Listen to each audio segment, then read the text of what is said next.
Hello, आप सभी को राधे राधे। आप सभी का हमारे सुषमा दुबे ऑफिशियल चैनल में स्वागत है।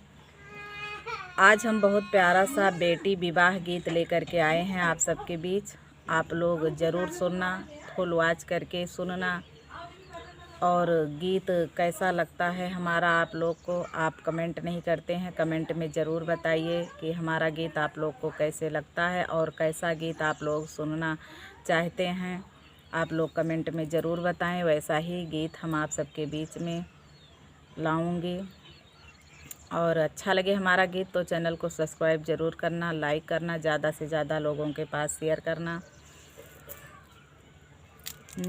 बाजत आवई रुन झुन बाजन, घुमरत आवई निशान, बिहिसत आवई समधिपत रिंगवा, कुलकत दुलरु दामाद, बिहिसत आवै समधिपत रिंगवा, कुलकत दुलरु दामाद।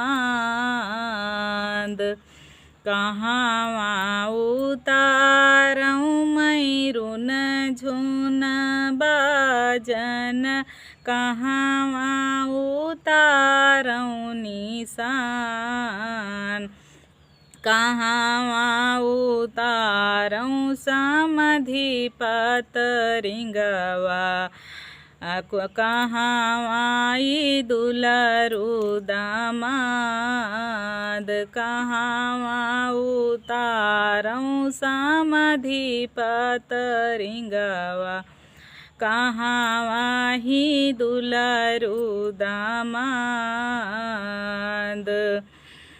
बगिया उतारऊँ मैं रुन झुन बाजन, हुआही उतारऊँ निशान, द्वारे उतारऊँ समधिपत रिंगवा, कोहबर दुलरु दामाद, द्वारे उतारऊँ समधिपत रिंगवा, कोहबर दुलरु दामाद।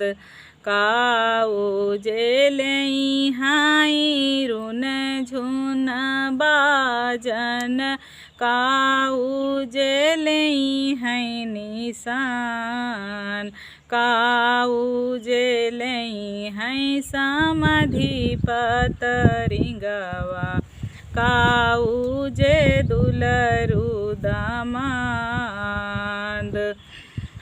घिउ गुड़ लई हाई रुन झुन बाजन, वही जेलई है निशान, हथिया जेलई है समधिपत रिंगवा, धेरिया जे दुलरु दामाद, हथिया जेलई है समधि रामा, धेरिया जे दुलरु दामाद।